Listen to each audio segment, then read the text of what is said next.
Hi guys, and welcome back to the Mighty Blues. My name is of course Cameron, and welcome back today to another live stream. It is the game review. Finally, Everton have won a game of football. We haven't said that for so long. It's only been about 2 months, but it feels like it's been about 20 years since the last time Everton won a game of football, doesn't it? Everton 2, Arsenal 1 at Goodison Park on Monday night. A fantastic result, a fantastic performance, and a much needed 3 points for Rafa Benitez and this Everton side. I sat next to me brother, and I said to me brother on the 87th, 88th minute when it was 1-1, a draw is never going to be enough today. A draw was never going to be enough. We needed the 3 points. We needed the win. We needed to get those points on the board to get us further away from that relegation fight. We've got some really difficult fixtures coming up over the next coming weeks. We've got the Christmas period, which we know is absolutely manic every single year. We're playing left, right and centre, and we needed to get the win. And Arsenal on Monday night weren't particularly great. They didn't have an awful lot of chances.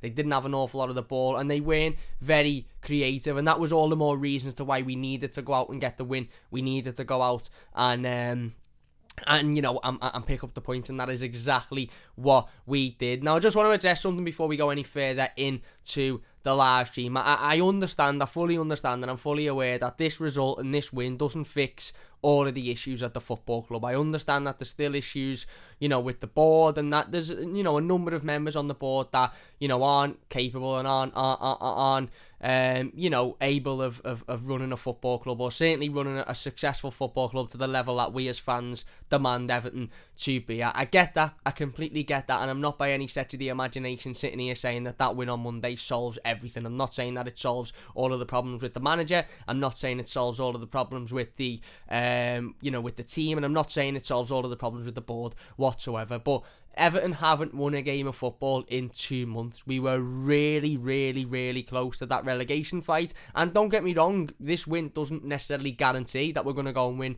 against Crystal Palace on Sunday, or that we'll go and pick up 3 points against Chelsea next Thursday. We still could, come the next 2 or 3 weeks, be right in that fight for the relegation zone. But over the last 2 months, it's been torrid, horrible, awful, poor, disappointing performance after disappointing performance after disappointing performance. And for 90 minutes on Monday night, it sort of reminded me, and I don't know whether anybody else agrees with me or feels like this as well, but it sort of reminded me of what it's like to be an Evertonian. Goodison Park was rocking.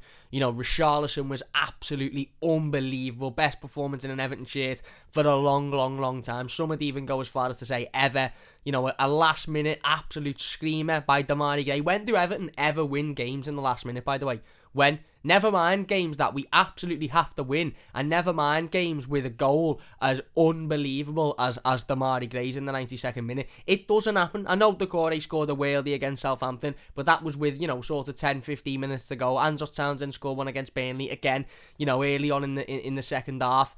This one was with 3 minutes to go in a must-win game, and Demarai Gray pulls it out of his pocket like he's Dynamo the Magician. Absolutely unbelievable finish. And as I said, it doesn't solve the issues at the football club. It doesn't mean that the board are now all of a sudden, able to run a football club and know what they're doing. It doesn't mean that Farhad Moshiri all of a sudden is going to stop having an input on decisions that he hasn't got a clue about. It doesn't mean that Rafa Benitez tactically is now a genius, but what it does mean is that Everton have won a really important game of football, and what that does mean that we can sit here for at least the next hour or so and talk about that game of football and just be absolutely made up with it, because it was such an important win. I've titled it in the title of the stream, a vital win. It absolutely was a vital win, because we needed 3 points. We knew coming into this game it would be difficult. We knew Arsenal were a team with a lot of good attacking players, a lot of quality in their attacking line, and ultimately a team that are in relatively good form. Okay, their last couple of results away from home weren't great, but they were facing, Manchester United team with with a new manager and a bounce of confidence, and they were facing a Liverpool team who, again, have been absolutely fantastic this season as well. So we knew that, again, the last couple of away results weren't really anything to look at in regards to this game, and we knew it was going to be extremely difficult. However, I said it sat here on Friday afternoon when we done the preview, just before we spoke about Marcel Brands leaving the football club, and I said we absolutely need to win this game of football. You know, no matter how good Arsenal are, no matter how good a form Arsenal are in, no matter how much improved they are, no matter what the feeling surrounding Arsenal Football Club is, Everton Football Club have got to win this game. And it was always a winnable game. This wasn't a Manchester City we were facing. It wasn't a Liverpool. It wasn't a side that you'd looked at and thought, do you know what? No matter what we bring here, they're going to give more. This was always a game that if we applied ourselves in the correct manner, and if we worked hard enough, and if the tactics by the manager were right, which we'll talk about a little bit later on in the stream, we can get 3 points out of this. And as I said, it was vital. I sat there myself on 87, 88 minutes, and I said to myself, listen, it's been an emotional game. We'd had 2 disallowed goals at that point. Richarlison had scored. I said to myself, a point isn't going to be good enough here. It simply isn't going to be good enough. We need to get all 3. And then it was almost like Demarai Gray had a pair of earphones in listening to me, and he just thought, you know what, Cam, I'll give you all 3 points. Wallop, here's one, right into the top bin. Unbelievable. Absolutely unbelievable. If you are watching and you're enjoying the stream, please hit that thumbs up button. It does only take a second. If you're new to the channel, don't forget to subscribe. If you're watching as a live stream, then get your thoughts in the live comments. We will get involved with as many of them as we can. If you're watching as a YouTube video, then leave your thoughts down below in the comments section, and we'll get involved with as many of them as we can as well. But let's get straight into talking about the game then. Rafa Benitez releases the team news at 7 o'clock, an hour before the game, and obviously, to a surprise to all of us, Luca Dean was not involved. Now, we'll talk about the Luca Dean situation now, because I don't want it to cloud what was a fantastic performance and what was a fantastic result. And Luca Dean himself on Twitter come out today and said, listen, you know, there's a lot of things in the newspaper that you shouldn't believe, and it's all about the team and the result, and the performance on Monday was exactly what it needed to be. So I don't want to go on and talk for 10, 15, 20 minutes about this situation itself, but Luca Dean was not involved. Now, obviously, at first, when it was first put out there, my first thought was he must have picked up an injury, another injury, great. But it was confirmed not long after that, in fact, pretty much instantly, that it wasn't an injury and that he was uninvolved because of what seems to be some form of a fallout with Rafa Benitez. That was confirmed by The Athletic, and they've released an article about it today. I think Phil Kirkbride from The Echo confirmed that it wasn't injury related as well. And Luca Dean has come out and said, you know, to not believe everything you read in the newspaper. Now, this situation's really, really difficult for me because we don't know the extent of it. He obviously wasn't picked for a reason. Now, he didn't have an injury. As I said, Luca Dean himself has come out on Instagram today and said, listen, you know, the simple thing is that I want to play every game, but I wasn't picked. And sometimes that's football. We move on. Now, there's articles floating about the internet and on social media this afternoon saying that Luca Dean's, you know, fallout or disagreement with Rafa Benitez has gotten to the point where it might even, you know, it might even mean that Luca Dean has to leave the football club in the summer or in January because he just doesn't agree with the manager. We sort of, the article was suggesting that Luca Dean has basically not been happy with how Rafa Benitez's tactics have impacted him and his performances, i.e., I think it was something along the lines of Luca Dean not being able to sort of get forward as much as maybe he once was, and maybe having to focus a little bit more defensively. He felt like that was impacting how he could perform, and, you know, his ability to give everything was being impacted by the fact that he was being you know, maybe restricted, I suppose. Now, as I said, Luca Dean coming out and saying don't believe everything you read in the papers could mean that to not believe the fact that, you know, a certain article is saying that he might be forced to leave the football club. He might be sitting there thinking it's not that deep. I had a disagreement with the manager. I wasn't picked. You know, we go again. I'll work hard and saying, and I'm sure I'll be back in the team soon. Or it could be a case of him saying, you know, don't believe everything you read in the newspaper. It wasn't an argument whatsoever. I've got no problem. I just wasn't picked for whatever reason. I don't know, and that's why it's really, really, really difficult to discuss this situation because we don't know the full extent of it.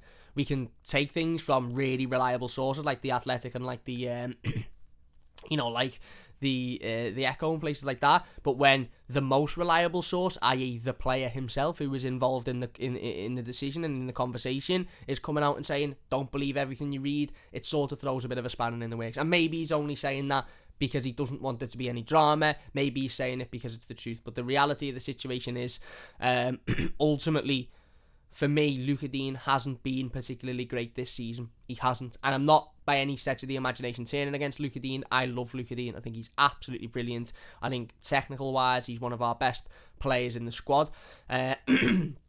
And I think when Dominic Calvert-Lewin returns to fitness and when Dominic Calvert-Lewin's back in this Everton team, Luca Dean will have an absolute field day getting down that left-hand side and putting balls into the box as long as he is allowed to do that, which I think is the key thing there, is as long as he is allowed to do that. So, pardon me, I've got again, by no means any issue with Luca Dean. If Luca Dean feels like he needs to go to the manager because he feels his performances are being restricted by certain decisions, then that's fine. You know, maybe Luca Dean went and said, listen, I need to be, you know, given a little bit more freedom going forward. I need to be allowed to break past that halfway line to get crosses into the box. The reality is, Luca Dean, his performances this season, on face value, taking away the emotion we have with the player, haven't been good enough. He hasn't provided an assist. He hasn't scored, and defensively he has been average at best in the majority of games. Some games he's been really, really poor in. Now, okay, you could say, well, the assist thing and the goal thing, you know, he hasn't got Dominic Calvert-Lewin in there to aim at. More often than not, he's had Solomon Rondon, who let's be honest, isn't great. So Luca Dean might sit there and say, well, yeah, I haven't had any assists, and that's because when I'm putting balls into the box, or when I'm attempting to put balls into the box, there's nobody there that can get on the end of them. And to that, I would say, fair enough, you're probably right. But the situation is he hasn't been particularly great this season. Rafa Benitez made the decision to not involve him. I did think it was a bit mad that he wasn't involved in any sense. I think if it was anything other than just his performances weren't good enough, if it was just his performances weren't good enough, then I would have expected him to at least been on the bench, and then the manager to come out and say, well, yeah, I've taken him out because he hasn't really been good enough, but he's still on the bench. For him to be not in the squad at all, for me, shows that there's obviously been some form of disagreement there. But as I said, I just hope that Luca Dean and Rafa Benitez can sort this out, because at the moment it doesn't look like Rafa Benitez is going anywhere anytime soon. Whether that'll change over the next few weeks, we'll wait and see. But it doesn't look like he's going to be going anywhere anytime soon. And I really, really don't want to lose Luca Dean. If I'm being honest with you, I really don't want to lose Luca Dean. I think he's a very good footballer. Yes, recently he hasn't been great, but I think overall, generally, I think he's a very good footballer. Creatively, he's our best creator in the team now, without a shadow of a doubt. And it will be a real shame to lose him over a fallout with a manager. And I also hope that Rafa Benitez is absolutely doing his all to solve this as well. I hope that he hasn't just gone for the stubborn approach of, right, you know, you're not happy, so you're not playing and you won't play again. I hope they've had an adult conversation and they can come to some conclusion regarding this. But it wasn't nice to see Luca Dean out, but as he said himself on Instagram, it's all about the team, it's all about the performance, and the performance was a result. And now we've got to hope that those two can sort that situation out and that Luca Dean will be back in the Everton team, as soon as possible. But as I said, Rafa Benitez released the team news. Ben Godfrey was at left back. Again, the only, I suppose, replacement for Luca Dean, played there at times last season, in December actually, and was very, very good. He was at left back. We had Yerry Mina back in there, which was fantastic news. Next to Michael Keane at centre back, with Seamus Coleman at right back, obviously Jordan Pickford in goal. Rafa Benitez decided to go for the two in midfield again, Aval and Abdoulaye Doucouré. I wasn't massively pleased with that, because I felt like a three in midfield would have worked better, which I think was proven when Andre Gomes come on the pitch. And then obviously we had the forward line of Anthony Gordon, Andros Townsend, Demarai Gray and Richarlison. No Solomon Rondon in the squad whatsoever. He obviously had picked up a knock, a knock in the Merseyside derby, and he wasn't involved in the squad. And I was actually quite happy with that forward line. I think it was a positive forward line.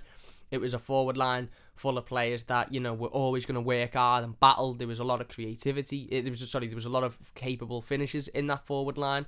But I had one slight worry with it, and that was that Rafa Benitez would sort of keep with the same tactic as what we've had with Solomon Rondon in there, and with and what I can assume will be when Dominic Calvert-Lewin returns, and that is sort of just lump it up to, i.e. Solomon Rondon or Calvert-Lewin, the big target man. Let them take it down, let them try and create something, let them hold the ball up, because I just don't think that works for Richarlison, if I'm being honest with you. I love Richie, and as I said before, I think this performance was one of Richie's best performances since he's joined Everton Football Club, potentially his best.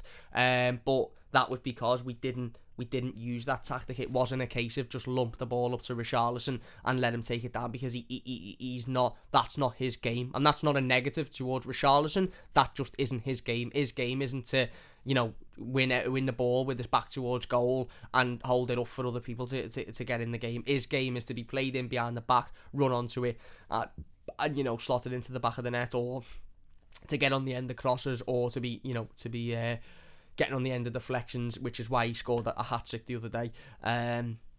One of which was disallowed. The second was abysmal. One of the worst VAR decisions I have ever seen in my life.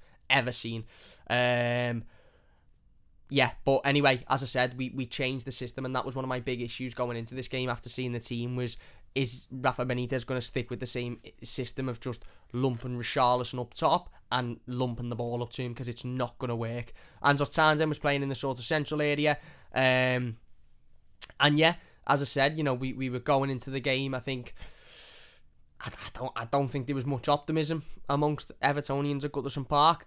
There was a lot of, we could lose this game, and if we do, it's going to be even more toxic than what it's been recently. However, it's certainly a game that we need to win, and we can win. Arsenal are a good side, but they're not a great side. They proved that the other day. They're really not a great side whatsoever. And we needed to go out and get the 3 points. Obviously, we knew of the protest, which we'll talk about in a little bit as well. Again, it was a really, really important game of football for Everton. If you're enjoying, by the way, please hit that like button, and don't forget to subscribe to the channel if you are new. If you could subscribe if you're new, that would be absolutely fantastic. We will get in the live comments in just a moment, and if you could get the likes in, that would be great as well. If you're watching, by the way, and you're enjoying and you're thinking, do you know what, I want to get more people involved here, share the stream, share it to as many people as we can. Let's get as many people involved as we can as well. The game starts, and the atmosphere, for me, I think the atmosphere is worth talking about. As key, because I think the 27th minute mark and the protest and stuff, I think that really changed the atmosphere, and I think the players reacted to that change in atmosphere. But I actually think the atmosphere beforehand was really, really good. It still wasn't Goodison at its absolute best. That was in the last 5 minutes, and that was for other periods in the game as well. But it was better than what it has been, and I think the reason for that is because as a fan base collectively, I think the majority of Evertonians inside the Goodison Park, whether they were taking part in the protest or not, understood that this was an absolute must-win game. There was no if, buts, maybes. There was no what if we get a draw. There was no what if we work that hard but lose. The position we were in the table, and still to an extent are in the table, and our recent form was never, ever going to allow us to warrant anything other than 3 points as a success. It's as simple as that. There's no other way of looking at it, and there's no other way for me of taking this game. It had to be a win.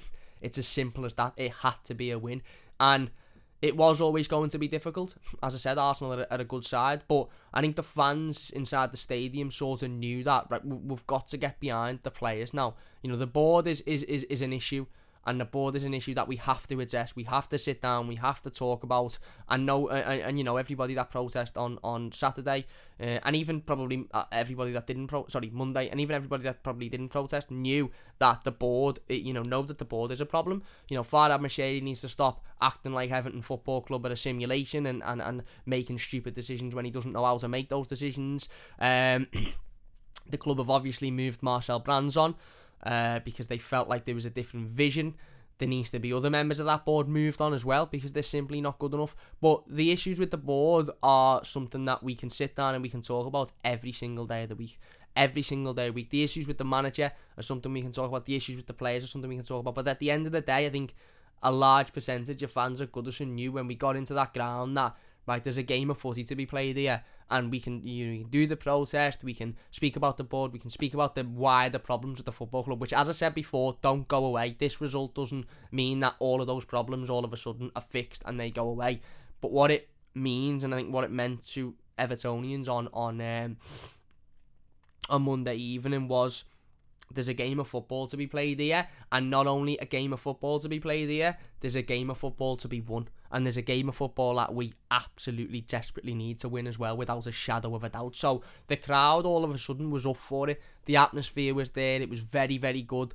It was in periods, of course. You know, there was periods when it was up. It wasn't like, you know, it used to be where for 90 minutes you wouldn't be able to, you know, you wouldn't be able to hear anything else and you'd lose your voice and this, that and the other. But that's modern day football isn't like that anymore. You know, I can't even count on, you know, in my head how many games at Goodison I've been to where there's been absolutely no atmosphere whatsoever. So having that, you know, periods of singing and shouting and getting behind the players was much needed. Much needed. And that's what we had. That's what we had, and as I said, at the start of the game, we looked lively. Arsenal didn't really look interested. We were keeping the possession, we were holding the ball, and I think the players were reacting to that sort of that noise, that atmosphere. Ben Godfrey put in a really good tackle early on against Tommy Ashew, a 50-50 where he went through him and the whole of Goodison erupted because of that, because that's all we want, by the way. If you're an Everton player watching this now, throw in a slide tackle, you know, a suitable one, not one that's going to get you sent off, but throw in a slide tackle in the opening 10 minutes and you'll get the crowd up, because that's what we love. We love that more than anything. Ben Godfrey showed that. He made a couple of runs down that left-hand side, and okay, you know, when he got to the important area to swing across in, his final ball wasn't great, but he's a centre-back playing left-back, but the ability for him to turn on those burners and go, was for me was fantastic to see, and it was for me, it was Ben Godfrey's best performance in a long time at Everton Football Club. It reminded me of the Ben Godfrey of last year. He seemed to be at that optimal level of fitness, and yes, it's disappointing that it's taken maybe this long for him to get there, but as long as he's there, I don't really care, because that's where we've needed him. So as I said, the arse tackle went in, the crowd got up, the players responded to that, the press started to be there. Arsenal weren't very involved, they weren't creating anything, they weren't really troubling Jordan Pickford or giving our defence any issues. Yerry Mina was comfortable at the time to just pick the ball up and move it on, you know, and you know, play it to Michael Keane. Michael Keane was doing well at this point, and we were just comfortable. We were comfortable, but again, we knew we've got to go and score here. We've got to go and, you know, a big problem Everton have had recently is not just not winning games of football, and it's not just performing poorly, but it's you know, goal scoring has been a big issue. We've struggled to score goals recently. We really have, and that's a problem that needs fixing, and that's a problem that needs fixing ASAP, because you can't be going into games not being able to score goals. It's as simple as that. It's a problem that needs sorting out, you know, needed sorting out as soon as possible. And I always felt like that first goal would give everybody a lift. We get to the sort of 15-20 minute mark, something around that line, and Yerry Mina goes down, holding his leg, and the medical staff come on, and you sort of knew at this point that's Yerry Mina's game over, because you just sort of felt like he was never going to recover from that. Sure enough, he gets up, and Mason Holgate gets ready, and the substitution is made, and it's disappointing really, because Yerry Mina for me is Everton's best centre half. He is, and some people will agree with that and some people will disagree with that, but for me, Yerry Mina is Everton's best centre back, and he is so demanding, he's so comfortable, and everybody around him, by the way, not just Yerry himself, but everybody around him seems so much more comfortable with Yerry Mina in that team. They seem so much more composed, they seem so much more assured on the ball. The understanding just seems to be there much more when Yerry is one of those centre halves than when he isn't there. And it's a really difficult situation with Yerry Mina at the moment, because he is coming to that time in his contract where you have to start having those conversations about, do we give him another contract or do we not give him another contract? And unfortunately, there's a tough decision to be made there by the football club, because Everton could easily say, well, he's our best centre half on his day, so he's getting a new contract. But if Yerry's going to spend, you know, a large portion of a season out injured on a pretty comfortable wage, then financially, is that viable for the football club? Or is there an other option that we could maybe sell Yerry Mina, go out there and bring in another centre-back who's equally as good as him and got a much better injury record, and is going to be able to be involved a lot more than Yerry Mina is. That's a decision that somebody at the football club will be getting paid a lot of money to make, and that isn't me. And if I'm being honest with you, I don't know what decision I'd make in that situation, because I look at Yerry and I think of how good we are when he's in there and how bad we can be when he isn't in there.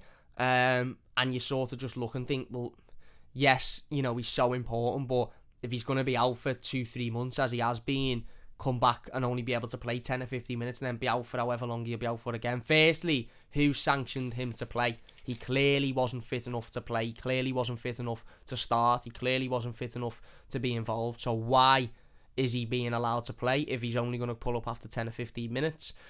But secondly, you look at it and think, a decision has to be made on the future of Yerry Mina, and that's maybe another topic for another video for another day. But it was really, really disappointing to see him go down, and you see Mason Holgate warming up, and obviously Mason back from his suspension, got the red card against Tottenham not so long ago.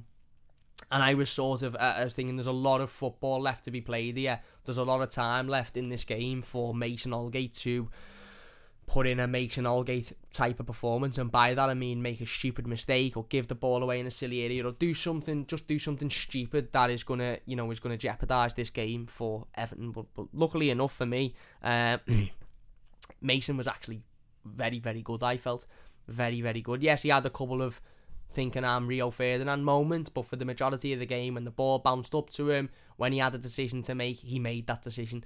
There was a couple of times when the ball was bouncing around to him in sort of dangerous areas, and instead of trying to take it down and take players on, or take it down and take on the world, he just put his foot through it. And I've got absolutely no issue with that. I've got no issue with that whatsoever. That was what Seamus Coleman should have done against Liverpool last Wednesday, and that was what you should do, in my opinion, if you're a defender and you've got pressure on you and you're unsure of what decision to make. Just lash your foot through it. It's as simple as that. You don't need to take the world on. You don't need to trap it down and do a Cruyff turn and do 35 step overs. Just lash it into the crowd if need be. And Mason did that on a couple of occasions on Wednesday.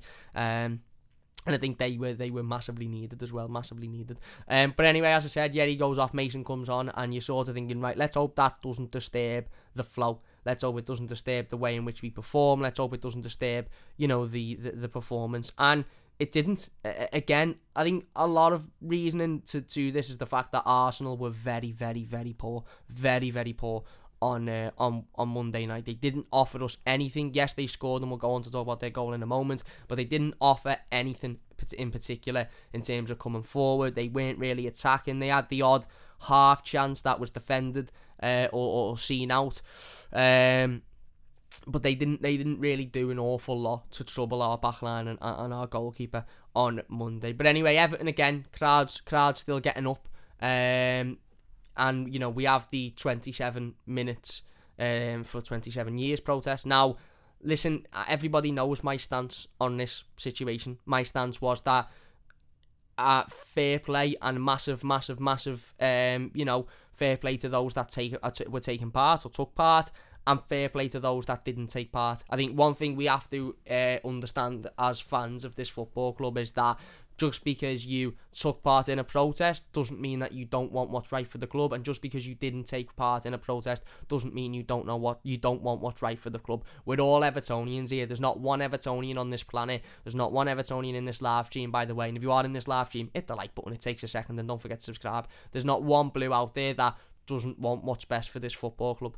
There simply isn't. We all want what's best for the club. We all want Everton to be successful. We all want Everton to be winning trophies, to be challenging for league titles, to be playing in Europe. That's what we all want. Of course it is. We all want the very, very, very best for our football club at the end of the day. Now, there was people that didn't take part in the protest, not because they want the board to stay particularly. Maybe there was some people that don't think there's an issue with the board, but I think there was a lot of Evertonians that didn't take part not because they didn't think the board needed moving on, but more so because they thought, that whatever reason that wasn't the right way to do it. Or maybe they just thought that was the right way, but they wanted to sit there and support the team because they could see that there was a game to be won there. There was a game this was an Arsenal team we could have got at. This was an Arsenal team we could have, we could have picked 3 points up again. So as I said, for me, the protest on Monday night was always about uniting as a fan base, sticking together, respecting those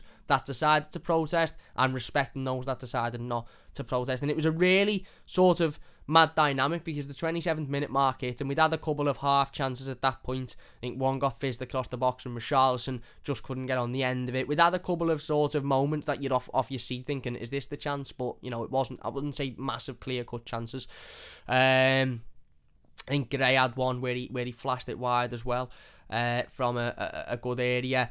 And the 27th minute mark comes, and as I said, a lot of Blues around me. I wouldn't say, again, there was a significant amount got up and decided to go down. Now, some would have left the stadium, some would have, some would have probably, gone down to the concourse and maybe got a pint or whatever. Or some might have just gone to the toilet and then come back up. Whichever way you decided to do it, fair play to those that stood up against what is an inept board running this football club into the ground. Fair play.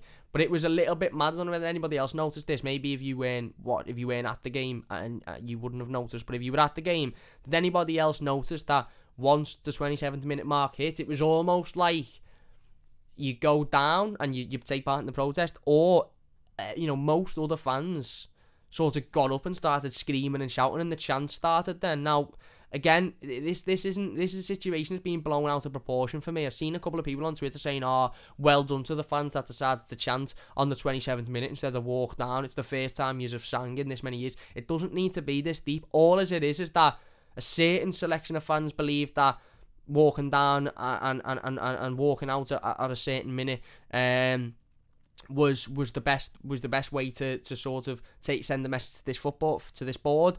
And a certain other amount of fans felt that getting up and singing and shouting and rallying behind the team was ultimately a way to help the side and I suppose show the board that we're not going to sit here and accept mediocrity. It doesn't need to be blown out of proportions to the point where we're sitting here saying if you sung instead of walking out, you this, you that, the other, or if you walked out, you this, you that, the other. As I said before, we need to be united. There's so much division at this football club at the moment between the manager, players, the board, the directors. There's so much division at this football club. We don't need any division within the fan base. We all know that the board are inept and can't do the job properly, and we all want what's best for the football club, but some people feel like expressing that in different ways, and a lot of Blues felt like expressing that by getting up, starting the chant, screaming and shouting it, and getting behind the 11 players on the pitch. And I think the reason for that is because a lot of people probably felt like saying, yeah, I agree with the walkout and I agree with turning our back on the board and this, that and the other, but we need to win this game of football, and we need to win. We need to get the 3 points here. So as I said, fair play to those that took part, fair play to those that didn't take part. It was a decision, for personal, and the organisers of the protest have said themselves, let's just make it safe. It's got to be safe and respect whoever's, whoever it is, sat next to you, sat behind you, walking out, not walking out, respect their opinion. And that's what we did. It was very peaceful. Those that were walking out was singing and shouting while they were walking out. I never really heard anything around me of any sort of confrontation. Maybe, again, I can't speak for every stand in the stadium because I don't sit in every stand in the stadium, but certainly around me, there wasn't any real sort of drama, or it was very respectful and it was very sort of fair play. I'm going to stay or I'm going to go, fair play.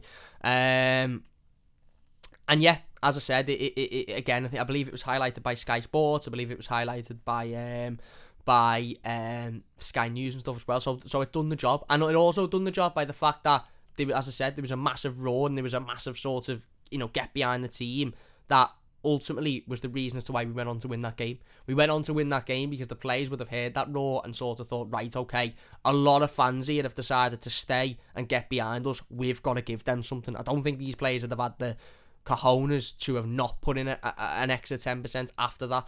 And yeah, as I said, the crowd got up and started singing, chanting, the roar, the claps, the songs, and the players reacted to that. Again, the press was there. Arsenal at this point were offering absolutely nothing. They may as well have been playing FIFA. They weren't offering anything.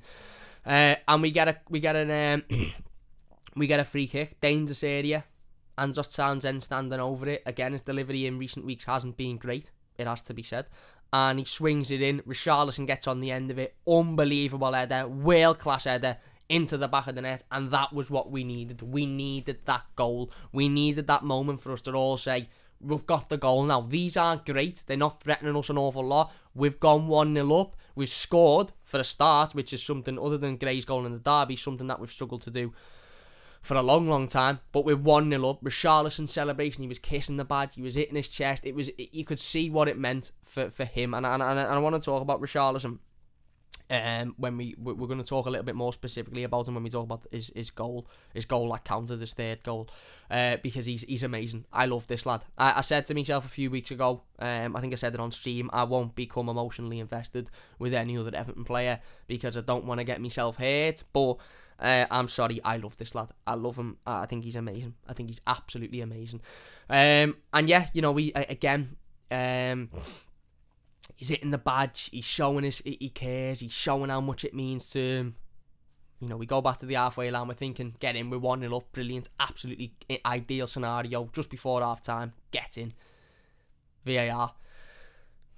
Long check, and you sort of knew, didn't you? When the check we went on for more than like 10 seconds, you sort of knew, right, this is getting given offside here, this is offside, and it was, lo and behold, it was offside. Flagged offside, and the Arsenal fans were up cheering, shouting, and I just remember thinking we needed that goal. I honestly remember sitting there thinking we so desperately needed that goal that I just hope that the fact that it's being given offside doesn't win the players, doesn't make the plays. There was a couple of opportunities. Richarlison's offside, Arsenal's goal, Richarlison's second offside. That would have, in previous weeks and months, would have saw this Everton team sort of drop their heads and think, oh, I can't be bothered now, this, that and the other. I don't want to take part, but they didn't. They continued to fight, they continued to pick themselves back up, and that's what we saw. Well, we had the offside goal, as I said, disappointing, but again, the crowd we reacted to it, because although it was offside, we were the much better team, and it was right, just go back and get another. Again, a couple of minutes before half-time, Arsenal go up the other end. Literally a couple of minutes later, ball comes into the box. Seamus Coleman should be stopping that cross, in my opinion. And Martin Ødegaard gets on the end of it and makes it 1-0 to Arsenal. No offside. And all of a sudden, from a really good, atmospheric, you know, sort of situation and a goal up that we thought, but all of a sudden a goal down, half-time whistle goes, and you're sort of sitting there head in your hands thinking, is this going to be another one of those typical Everton sort of performances? I remember someone tweeting, pardon me, who'd taken part in the protest, only I could go down when Everton were winning 1-0 and come back up and we're losing 1-0. It's Everton, and it was at that point. It's half time. You sort of sitting thinking, can we get back into this game? Can we force our way in? Because at this point, as I said, Arsenal weren't very good, and we were certainly, I would say, the better team. We were certainly the team that, you know, were looking the more threatening, and it was just a case of, our heads going to drop now. Are these players going to go in at half time and think, well, we went 1-0 up, it got disallowed, now we're 1-0 down, can't be bothered anymore, this, that and the other. But they didn't. Let's get into the live comments then anyway before we talk about the second half. If you're wondering why my voice might sound a little bit different, my chest is a little bit sore today. I've had quite the week, to be honest with you. I was sitting there on Monday at 1-0 down thinking this could be the worst week of my life, given I had my driving test today being Wednesday. Demarai rifled one in with a minute to go to win the game on Monday. Monday and Tuesday automatically become an awful lot better, and I had the good news this morning that I'd passed my practical driving test, which is just the best news. So what could have been a really awful week has ended up being a pretty good week. So if I sound a little bit croaky, that's because I've spent the whole morning stressing, and now my body is sort of getting rid of that stress. So there you go. Anyway, Union says Rafa Benitez has become even more powerful at Everton. Luca Dean's featured in doubt. Boris Johnson announcements could impact Everton games. I don't know how, but there you go. I couldn't care about politics. Boris Johnson is a tit, an absolute tit. And I haven't even seen any announcements. We're fighting to be in a better place, says James Coleman. DGST, what's happening, says Eugene, I love Rolos. Interesting. I like a Rolo as well, to be honest. Eugene says Richarlison should have had the hat-trick. He should. Jebbo, what's happening? Jebbo says, I've just done a video on Jebbo's channel. That'll be up over the next couple of weeks, so don't forget to check that out. Hardly Diddley said Delamere. Sam says, so glad that Rafa's in control of transfers. C-Play says, go on, Bimmy, yes. Delamere says, 50 plus players signed, 500 million spent and worse off. How? Seriously, how? Again, that is an issue that we have to address. C-Play says, Cam, have you seen Everton's video, Richarlison on the ball vid on YouTube? He was outstanding. I haven't, but again, as I said, it could be the best Richarlison performance I've ever witnessed in an Everton shirt. He was absolutely electric. Absolutely electric on Monday night. He was brilliant. He was absolutely brilliant. David says, piss ball management is how. Yeah, I agree. James says, big up, Camo. You're well, mate. I was exhausted in the ground on Monday night. Delighted we won, but it doesn't change anything. Yeah, no, I agree. But as I said, we are going to do a video on the board. Might do that tomorrow. But just for now, for this, at least the next half an hour or so that we'll be doing this stream, let's just focus on what was a really, really big win. And the fact that Everton won a game of footy with a screamer in the last minute. We never do that. David says 7 more wins to go. Yes. Andrew says bringing Gomez on the other night allowed the Corey to move further forward and look more dangerous. I agree. We're going to talk about the Gomez subs shortly.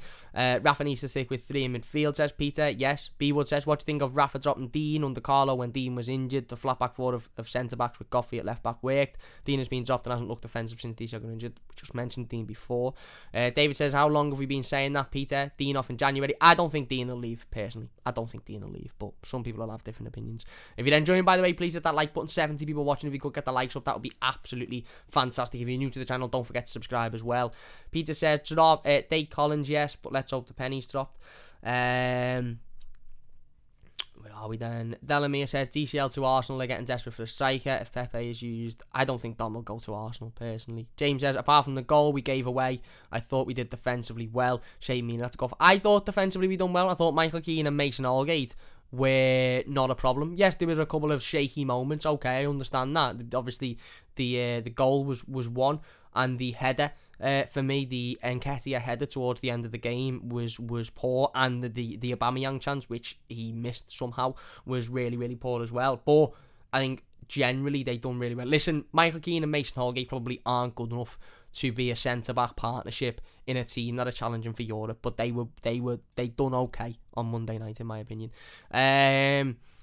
Gort says, I know the only Everton game I've been to was that Newcastle collapse. I can speak from being a Minnesota fan where we scored a late winner in stoppage time, then Vito Minone saved the last minute penalty. It's an amazing feeling, mate. Well chuffed for Dimmy, says Ant is right. Ant's a Leicester fan, is right. David says, Mina will be on his way in the summer along with Richie if we don't get Europe. I don't even want to think about Richarlison leaving. Sell up and reinvest, says James. It says Delamere, and James says Anze Gomez coming on made a difference, get us higher up the pitch. Hopefully that display does his confidence the world good. Yeah, we are going to talk about the Gomez sub in a moment. And Whammy says, hey, Gort is right. If you are watching in the comments, get your comments in. Let's get involved with as many of them as we can. That'll be absolutely brilliant. Nimba says, yes, mate, congrats. Drace Betty says, congratulations. Peter says, nice one, Cam. Thomas says, brilliant news, Cam. Keep it up. Brilliant work. Thank you very much. Keen says, congrats, Cam is right. Thank you all very, very much, by the way, for the congratulations. It does mean a gigantic amount to me. It really, really does. Anyway, let's get into the second half. So we're 1-0 down in a must-win game against an Arsenal team that weren't showing much, but still at a decent side. I've had some good results and good performances of recent weeks, albeit not away from home, but still. And you again, you're sort of thinking, for me as an Evertonian, we've got to get behind these lads now, because for me, as I said, there is no other scenario other than 3 points that's good enough. Absolutely no other scenario other than 3 points that is good enough on Monday night, and it was absolutely vital.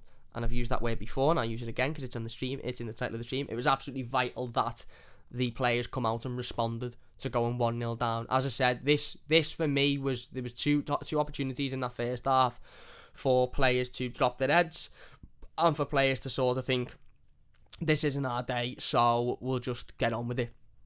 But I feel like that the fact that there was the protest, as well as the fact that there was a lot of fans that decided to stay instead of going down and back, and not back the team, because the protesters were backing the team as well, but get that roar up and have that atmosphere. I think the players sort of knew, right, we've got to go out and get something out of this game. We've got to go out and perform. It can't be a drop your head. And the players shouldn't need that. The players should go out and give it 100% every week, regardless of what the fans' reaction is or how the fans are feeling. But they don't. Let's be honest with ourselves. They don't. This Everton team don't do that. They need the atmosphere. They need the boost. They need the fans behind us. And they'll admit that themselves. I think Richarlison was a vital component of that, to be perfectly honest with you, because what Richarlison did was lead by example up top. He never give up, he never stopped fighting, he never stopped working hard. Not only his 3 goals, but also his overall work. There was a situation in, I think, the last couple of minutes where, I can't remember who it was, but it was bouncing around in our box and it got lumped up all the way up top, and it was sort of one of them where you're thinking, just get it away. It's not going to go to an Everton player. The Arsenal defender will pick it back up and come again, but just get it away and give us a little bit of time to regroup. And I can't remember who it was in defence, but he lashed it up to Richarlison, and instead of just giving up on it and sort of thinking, that's not really for me, that's just to get the ball away, he fought with Ben White for it. He put his body in the way, and he actually won the ball, and he took Ben White on, and I think he tried to slide the pass through to Demarai, and it was defended against. But again, it was that endless amount of desire and passion and commitment from Richarlison that is the reason as to why so many Evertonians love him, and I love him. I love him so much. We put an Instagram picture up at the end of the game saying, play for the name on the front and they'll remember the name on the back. This lad is as much of an Evertonian as as me. I'll admit to say, some people will say, oh, not as me, but this lad has come from Brazil to the Premier League, no affiliation with Everton, no affiliation with this football club, no need to have any affiliation with us. He's here as a player, he's doing his job, he's here because it's his job to do that. He doesn't need to care as much about this club as he does. And if every one of those Everton players cared about Everton as much as as much as Richarlison did, then we wouldn't be anywhere near the relegation zone at the moment. Because this lad fights, cares. He plays like he's a local lad who's grew up supporting Everton all his life, who's come from a family of Everton supporters who are absolutely blue through and through. And the reality is, he's not. He's just an incredibly committed and amazing young lad who is a credit to himself both on and off the pitch. And this fella will give 110% everywhere he goes. If he leaves Everton this summer, which wouldn't surprise me, and it will make me sad, but it wouldn't surprise me. I say it'd make me sad. I'll probably be in tears for days. But if he leaves Everton this summer, I guarantee you that wherever he goes next, he will put in the same effort as what he puts in at Everton. He will care as much as what he cares here, because that's the type of footballer and human being that he is. He loves this football club so much. You can see it in his celebration. You could see it in his performance the other day. He scored the first goal, marginally offside, disallowed. He went again. He scored the second. Let's talk about the second. Demarai Gray.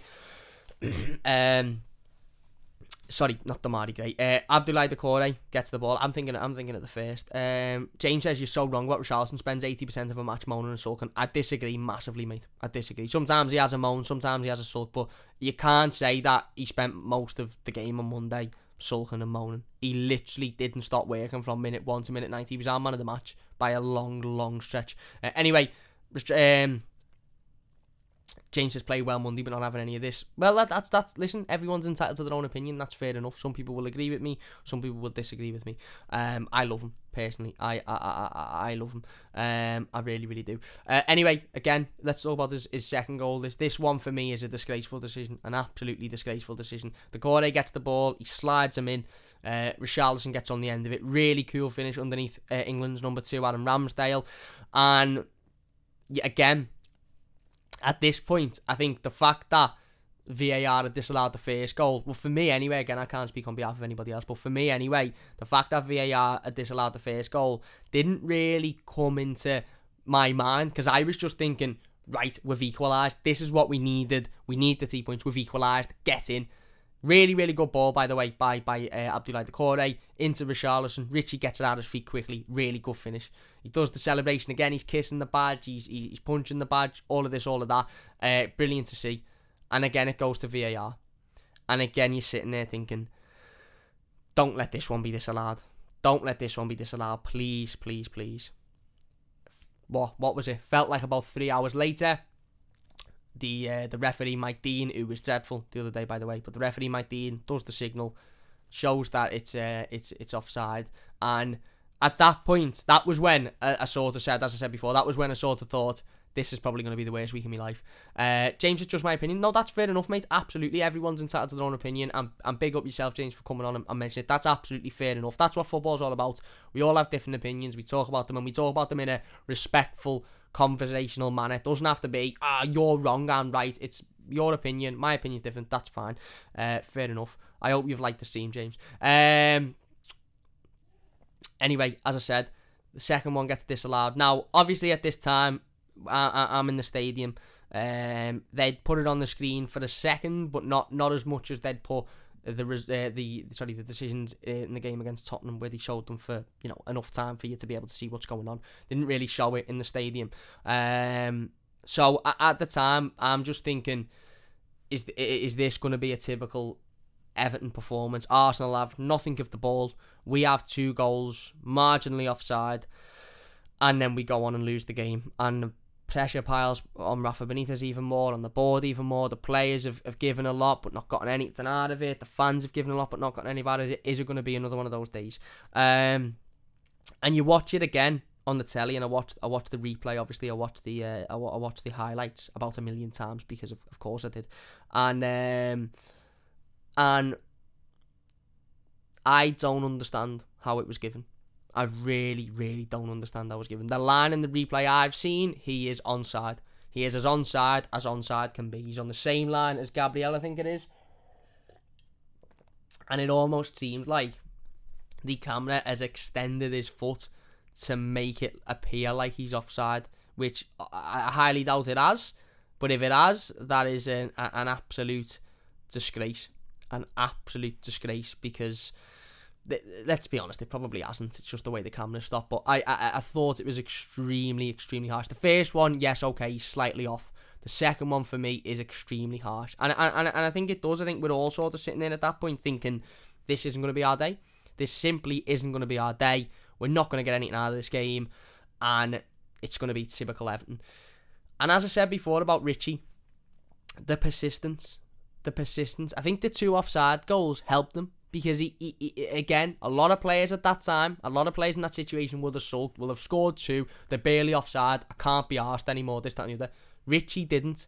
Richie went, well, if I've scored 2 and they're offside, I'll go and get another one, and it won't be. And do you know, if the third had been disallowed, he'd have gone and got another one, because that's the type of player he is, and that's certainly the mood. You can agree or disagree, that's a fine opinion, but that's certainly the mood that he was in on Monday night. It was, I ain't stopping here until I score. You've seen him on Instagram afterwards saying a hat-trick, this, that and the other. Absolutely fantastic. Fantastic, attitude and way to think of it. Absolutely brilliant. But it was his persistence for me. It was his absolute persistence for me to carry on going. Even when he got knocked back, that's offside. He carried on going. His work rate was immense. If you're enjoying, by the way, hit that thumbs up button. Only 5 likes away from 50. If we could hit 50 before we finish, that'd be great.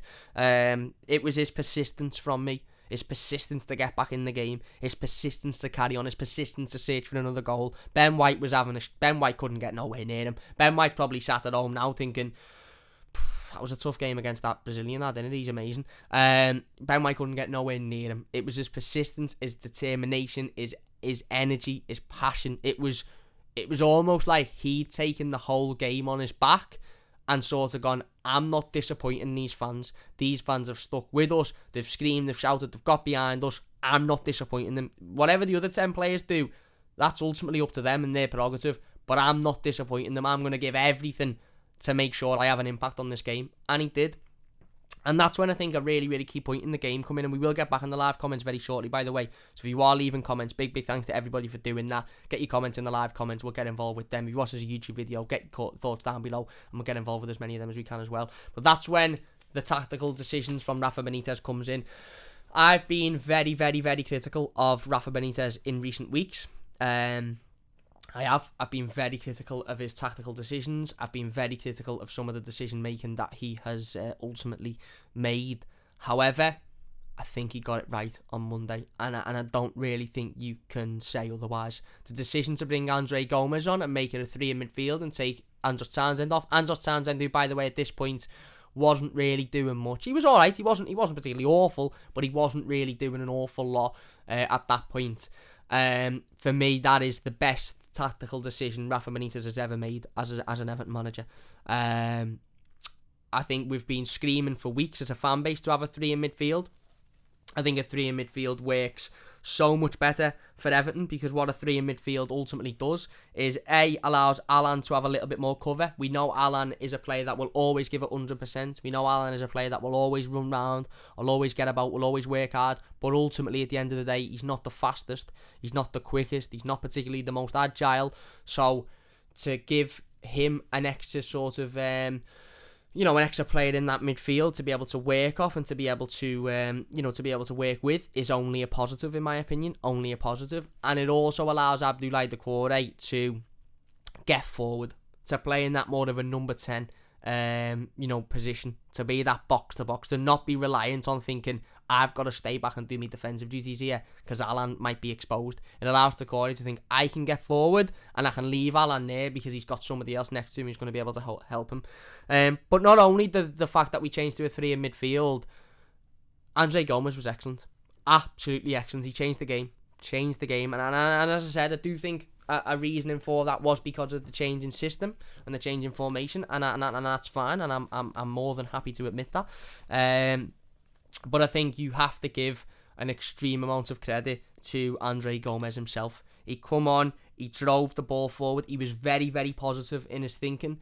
There was no negatives. It wasn't, I'm going to get it and I'm going to play it backwards or I'm going to play it sideways. It was very much every time he got the ball, move it forward. And ultimately he was put on to change the game. He was put on to have an impact on the game, and he had a big impact and he had a big part to play in both goals.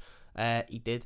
And as I said, every time he got the ball, he was moving it forward. He was using his strength. For what he lacks in pace and energy, he makes up for it in his football and brain. And when he's on it, Andre Gomes, he's a very, very good footballer. And he was exactly what we needed at that point. He come on, he provided that bit of quality and that bit of, I suppose, sort of, I don't know what word to use without sounding cringy. He provided that sort of,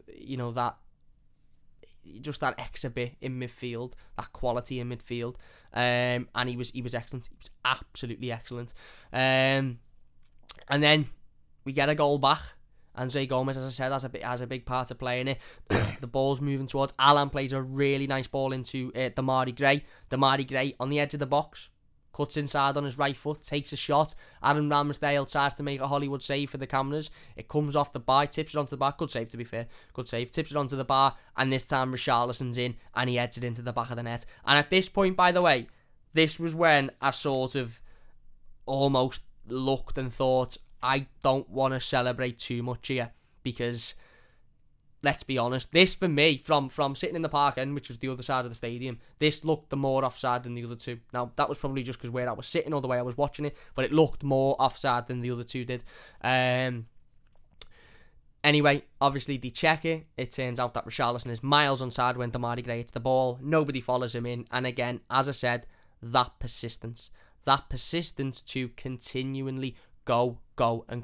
Okay, I've had one goal disallowed. That's fine. I'll pick myself up. I'll dust myself off. I'll go again. Alright, I've had a second disallowed. That's fine. I'll pick myself up. I'll dust myself off and I'll go again. And he made sure he got that goal. That third goal should have been his hat-trick, but it wasn't. He made sure he got that goal. And it was a really good header, by the way, as well, because it was looping. It was above him. And he gets up and he manages to get a good enough connection on it to get it over Aaron Ramsdale, but also to dip it to make sure it lands in the back of the net without sort of going over or giving Ramsdale too much time to think about it. Really, really good header. And we're back in the game. We're back in the game. Get in. 1-1. 5-10 minutes to go. And at this point, the crowd gets up then. The crowd sort of knew at this point for me, we need these 3 points. A point isn't good enough. If it was going to be a point, we'd have ended up leaving the game thinking, ultimately we haven't lost, but that's not good enough. That isn't good enough. And the players knew that. And as I said, if you're enjoying, by the way, please hit that thumbs up button. 90 people watching. Thank you all so much. If you could leave a like, get your comments in. We'll get in the live comments in a moment. Ultimately, the players knew we needed 3 points. The fans knew we needed 3 points because we got back up, we were screaming, we were shouting, we were getting it behind the players, and the players knew that we needed 3 points. And again, Andre Gomez picks the ball up in a really, really good area. I think it was at 1-1. That was it 2-1 with the Nketiah chance. I think it was at 1-1, to be honest. Arsenal had a couple of chances before we talk about Demarai Gray's goal. Arsenal had a couple of chances. Nketiah has one at the back post where he heads it, comes off the post, hits it again and goes out. Again, I'm not so sure whether it was offside or not, but we got away with one there, ultimately. I think it's important to understand that we did get away with one. The defending should have been better. The defending should have been better in that area, considering it was a must-win game. To allow a player to get that clear of a shot on goal was silly, in my opinion, and it's an absolute sitter by Nketiah. It's an absolute sitter. And they had another couple. Arsenal had one where Ødegaard cuts in on his left foot and Ben Godfrey makes an unbelievable block challenge, and one with Seamus Coleman as well. And the Seamus one I want to talk about, because ultimately the Seamus one for me is really important, because Seamus Coleman has had a lot of stick in recent weeks and months for coming out and doing his usual rally cry of when we lose a game, putting his hands up and saying, you know, this isn't good enough, that isn't good enough, we need to be better, this, that and the other, or going over to fans and putting his arms up and apologising and this, that and the other, just things that get on fans' nerves and frustrate fans. And, you know, I've sat here a couple of times over the last couple of weeks and said, I'm not really interested in the I'm sorry, we need to do better, or, you know, we know we're better than this. I'm interested in when you're on that pitch, giving that extra 5%, giving that extra 10%, giving that bit more. And I'm not saying Seamus doesn't give it 100%, but I feel like every Everton player over the past couple of weeks and months has been, they could have been criticised for not giving that extra 5-10%. Not, you know, you look at it and think, okay, maybe you'd say you were giving it 100%, but could you give more? Could you make an extra challenge? Could you throw yourself in the way of a ball? Could you run that extra 5 yards even when you don't want to, or even when you feel like you can't? Could you? Are you leaving that ground, that pitch, thinking I could have done more? I feel like the majority of Everton players, including Seamus Coleman, could have had that conversation with themselves over recent weeks. But Seamus made an unbelievable challenge. But Martin Ødegaard cuts in on his left foot, or his right foot, completely takes Michael Keane out the game, goes for the shot, and it's as much of a goal as a goal can be. He's one-on-one with Jordan Pickford. Jordan, yes, could have got down and got an hand to it, but if had he got the shot away, it would have likely gone in, because it was that close. It would have been difficult for Pickford to react, but Seamus Coleman throws his way. Seamus Coleman throws his body in the way of it. And makes the challenge, and it's that extra 5% that we needed, and that's what we want to see from Seamus Coleman. I'm not interested in your apologies, I'm not interested in your arguing with fans, I'm not interested in your rally cries after games. I'm interested in when a ball needs to be blocked, you're throwing your body in the way of it. And for me, that for me was the perfect example of that. Anyway, we go up the other end. Andre Gomez again picks the ball up, completely knocks, I can't remember if it's Xhaka or somebody else, Partey maybe, off the ball in midfield, runs forward with it, plays a lovely ball out to Demarai Gray, and you're thinking, drive, get into the box, put a cross in, get it across. He cuts in on his right foot, and interesting really, because Demarai Gray was obviously thinking in his head, I'd tried this 5 minutes ago when I caught Ramsdale out, and he made a good save. But it was quite central, that shot, which obviously ended up being, you know, for Richarlison's goal. It was quite a central shot. It was easy enough for Aaron Ramsdale. He made it look like it was the best save ever, but it was easy enough for Aaron Ramsdale. And he's obviously thought, if I can get this more in the corner, he's going to have a real problem here. Cuts in on his right foot. 4 minutes to go into injury time. We knew we needed the win. We knew we desperately needed the 3 points. Crowd is absolutely pounding the team to get forward, and he lets fly with his right boot. And I can't express to you the emotion I felt when that ball hit the back of the net. I honestly, seriously can't. I nearly screamed, to be honest with you. In fact, I did scream. I screamed, I shouted, I was up in the air. I nearly flew about 3 rows in front of me when it went in. Everybody was hugging everybody around each other. It was just, obviously, Gray's taking his top off. He's in the crowd, and all of a sudden, we've won a game of football in the last second in a must-win with a goal like that. It's an absolute rocket. And I'm not going to lie to any of you, I ain't stopped watching it. I haven't stopped watching it. For the last 3 or 4 days, I haven't stopped watching it. I've watched it on repeat, constantly, for the last 4 or 5 days. For the last 2 or 3 days, sorry, since it happened. Every day, I'm just going on. What can I'm a bit, work's a bit shit, or I'm worried. I was worried about my diving test. Let's just go on and watch Demarai fire one into the back of the net. Unbelievable finish. Unbelievable finish. That lad is amazing. Absolutely amazing. £1.5 million. £1.5 million that lad cost us. Or £1.7 million. I don't care. From Bayer Leverkusen. And we have absolutely had their pants down. I feel like phoning Bayer Leverkusen's head office and just apologising. Just saying, listen, I'm so sorry, but this lad you give us for practically nothing is worth so much more than what you sold him for, and I feel bad for the fact that we ended up getting him on such little money. He is unbelievable. His work rate, his determination. We said in the summer that this could end up being one of the biggest bargains Everton have ever made, and I actually think, ironically, given the issues with the board and Everton's finances and FFP and stuff, and again, they're the conversation for a different video, this is the smartest bit of business Everton have made since David Moyes was at the football club. A lad who was 25 years old, needing to prove himself, wanting to prove himself back in the Premier League, clearly very talented. We knew he was talented. There was no question about his talent. I said that on the day we signed him. I done the video and said there's absolutely no question about this lad's talent. It's whether he applies himself, whether he wants to work hard, whether he wants to show that talent. And he did, and he has been doing, and he has been absolutely unbelievable. Unbelievable. I feel like Demarai Gray himself feels at home at Everton. I feel like he feels he's playing his best football. He's working hard, and Evertonians will respect that. He's one of the only players in the squad that isn't afraid to pick the ball up and run at opposition players to create a chance. And as we've seen in this game, as we saw in the derby, as we saw on a number of occasions so far this season, he's got the quality to be able to win games of football. He's a match winner, and that's what he did again on Monday night. An unbelievable finish. I just love the lad so much. Between him and Richarlison on Monday, I can't quite decide who was better. I think Richarlison probably edged it, but Demarai Gray's goal was... I can't get over it. When do Everton win games of football in that manner, in the last second, with goals like that? We just don't do it. We just don't do it.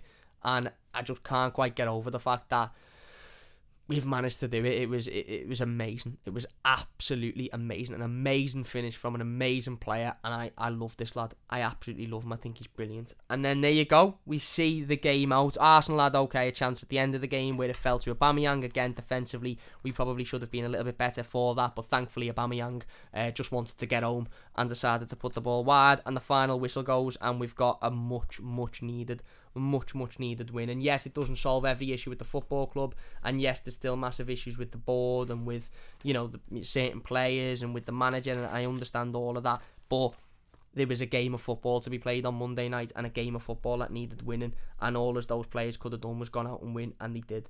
And as I said, I thought Richarlison was amazing.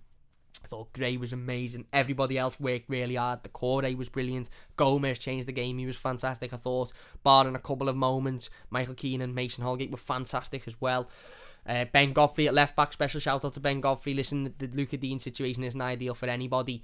But for Ben Godfrey to step in and do as good of a job as he did, I think deserves a special mention, because again, it was always going to be difficult. Arsenal have got a lot of attacking talent, and Ben stepped in and done a really good job. Seamus Coleman was a lot better than what he has been.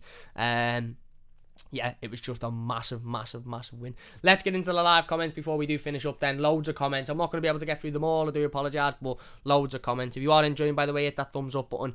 It only takes a second, and if you're new, don't forget to subscribe. If you're watching a YouTube video, leave your comments down below. Philip says 500k a week. I don't know who that's about. Whammy says, I wouldn't go Leverkusen. I'd go round Iwobi's house and just stare at him and shake my head. Oh yeah, I forgot about that. Alex Iwobi come on and had a chance to make it 3-1 at the end, and it's straight at Ramsdale, which is, yeah, it's Alex Iwobi, isn't it? I'm not going to go too hard in on him because it was a one-on-one and he missed. Ultimately, on another day, he scored. It was just a good job that Demarai had rifled one in from, however far out just beforehand. Just shows how bad Arsenal are, says Anita. Yeah, Jake says, get rid of Mina. We need a centre-back who's not made of Weetabix. Demarai for 1.7 million, by far our best signing for 10 or 15 years. I would agree.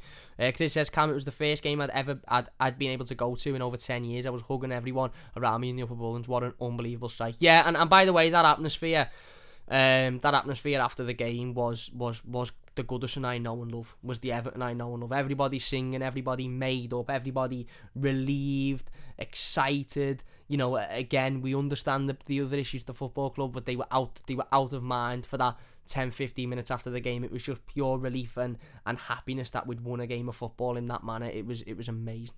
Harold says even the goal just seemed like it wanted the goalpost seemed like it wanted to collapse from that nuclear powered missile from Gray. Is right. Anita says Arsenal are dog shit, and Arteta's the worst coach ever. Fair enough. Baines in the cut was insane. Baines' goal in the cut was. Actually looking forward to Sunday afternoon for the change, says Mozer. Delamere says Ramsdale is England's number one. He isn't. Uri says the Arsenal people believe Ramsdale. Oh, okay. He's not. We all know he's not. Thomas says the last time I'd seen something like that was Baines versus Leicester. Yeah, Baines versus Leicester was unbelievable as well, but this one was better because we needed the win and we won. In my opinion. For me, I'm going with Gray. Well, people are discussing the Gray goal in the live comments. I was watching at home. I went so mad I fell on the Christmas tree, says Jake. It's right. Whammy says, don't think Ramsdale touches the first one, just hits the bar. I think, oh, okay. I thought he tipped it onto the bar personally, but there you go. Harold says, Demarai Gray is on the smallest contract, and right now he's the most effective player, so I've coined the phrase, pay Demarai Gray. I'm sure if he carries on, he'll get a new contract, mate. I don't think he's got an issue with that. The place just went bonkers. It did, says Thomas. It absolutely did. We're not going to catch up with Liverpool. Wayne says, all the viewers going to Cam's head, hasn't got time to read all the comments. You've changed, Cam. Listen, I wish I could sit. I've got boxing in an hour or so I wish I could sit here and read every comment. I am going to do an Ask Me Anything over the next week or so. Might even do it tomorrow, where I just sit down and I just read the comments, because listen, the support recently has been unbelievable, but I do like to get in the comments. I do like to read as many as possible, and I'm not complaining. Obviously, the support has been absolutely immense, and I really, really do appreciate it all. And if you are watching and you're enjoying, please hit that like button. But unfortunately, it means that we can't get involved with every comment. Gray better. Peter says, Gray versus Arsenal or Townsend versus Burnley? Gray for me. Gray for me all day long. Last minute winner in a game we needed to win. And I actually think technically Townsend was amazing, don't get me wrong, but the in off the post, just great for me all day long. Can you comment on Arsenal's time wasting from the 50th minute, says Sombrero? Well, their time wasting ended up being the time that was added on for us to score the winner, so cheers. Cheers. Everton 4, Arsenal 1. Lovely header by Richarlison, says Harold. Yes. Dennis says, I agree, Jake. Remy says they can sell Dom. Harold says Andre Gomez meant business as soon as he come on. He did. Don't worry about your grammar, says Thomas. Cheers, mate. Chris says Gomez this season's been great, looking more like the player we signed. It was great when he come on against Burnley as well, to be fair. He was. Obviously he's been injured recently. Jake says Dom ain't coming back. I reckon we've sold him for a load and they're stalling it to January. I don't. Personally, I don't. I think we'll see him before January. I don't think Everton would sell Calvert-Lewin in January. I think it would be whoever sanctioned that would need sacking straight away. The summer, different question, but January definitely not. Gray deserves an England call-up, says Tom. I agree. Will Richie be put back on the right when Dom's back? I would assume so. Next match 4-4-2, says Ash. Dennis says Gomez was boss. I would love to see him play at his best again. Yes, I agree. Whammy says, well, there is players, the managers, the nonsense board, nonsense recruitment. Richie loves Everton, or he would have pushed for the move. He plays for his heart every game. He's rightly frustrated. Yeah, I agree. Richie did his first interview in English. He did, and it was great. It was absolutely great. As I said, I love that fella. And Andy says, is the board video coming soon? It is coming soon, mate. It is. It's just been a bit manic recently. But it is coming soon. We're going to have a right rant. Harold agrees with James. That's fair enough. Wayne says, just imagine if you're an Everton fan, was as good a player as Richie, and then you had to play with the squad for 4 years. You're not going to be a bit pissed off, yeah. Daniel says, where was this fight for the last 2 months? Just because they decided to show up for one match doesn't change that there's a big problem. I agree, but we're talking about that one match, which is why I'm, again, but I agree. You're spot on, mate, you're spot on. Who does DCL come in for when he's fit? Probably Townsend at this point. Probably Townsend. Whamey says, not obviously in the right, he'd go up front, but in terms of if you were doing swap for swap. Whamey says, think it proves the point that all Everton fans spend 80% of the match moaning and sulking. Yeah. He tweets the pitch out with him punching the badge, says Thomas. Yes, he did. We couldn't even defend the last 4 minutes. We were about to give up an equaliser. Yeah, but we won. We won, and ultimately that's all that matters. Chris says, well done, Cam. It took me 3 goals to pass my practical, so fair enough. Thank you very much. Chris Whamey says, oh no, they're letting Cam loose on the streets of Liverpool in a motorised vehicle. Yeah, they are. Great win, but we still have big problems, says Harold. We do. But look, let's just enjoy this win, because it was a massive win. Zypher says, is Tom Logic coming on your channel? I've spoken to Tom recently, and it's just about him getting a little bit of time. He's mad with work at the moment. Everybody is. It's Christmas, but Tom is welcome on this channel at absolutely any point if he wants to come on. Didn't Grace switch to play for Jamaica? Says Sombrero. I don't know. Phil says, we missed Tom. What souvenir would you get when Everton leave? I want my seat. I probably won't get it, but I want my seat. Been watching this lot for 55 years, seen the good and the bad times of faith. Mr. Blue Sky says 3 in midfield and we looked a football team. Yes, we need to go with 3 in midfield on Sunday. Absolutely. We're on a title charge, says Jake. Link with a 6'8" Australian centre-back, apparently. Everton currently 9 league titles. What should be a 10-year plan? That's a long question for a long video. Gabaman's was on the bench, I believe, says Whamey, or obviously has picked up another injury. But yeah, look, there you go. We are going to finish it up there. Then if you have enjoyed this one, please do leave a like. Once again, a massive thank you to everybody for getting involved in the live comments. I really do appreciate it. If you're watching as a YouTube video, leave your comments down below. I'm sorry that we couldn't get involved in all of the comments. I do apologise. We will be back hopefully tomorrow with another live stream. Might do an Ask Me Anything, as I said, just a chilled one. Sit down and just have a little bit of a chat. If you're watching this YouTube video, leave your thoughts in the YouTube comments down below, and we'll get involved with as many of them. If you have enjoyed this one, please hit that thumbs up button. If you're new, don't forget to subscribe as well. That would be absolutely fantastic. And yeah, let's enjoy the win. There's a lot of issues at the football club that don't go away because of this one win, and there's a lot of things that we have to sit down and talk about, and we have to address. But one thing was for sure is we absolutely needed the 3 points on Monday. We absolutely needed the 3 points, and we got them. And that for me, in this occasion, is the most important. Not in the grand scheme of things, of course, but on this occasion is the most important. Anyway, big thanks for watching. You can just see about the Toffees here tomorrow. Cheers. Philip says later, Cam. Cheers, mate. Delamere says banter. Don't know if you're talking about us or Arsenal, but there you go. Anyway, big thank you all for watching. If you have enjoyed it, please hit that like button. Don't forget to subscribe if you're new as well. And we'll see you soon on the Mighty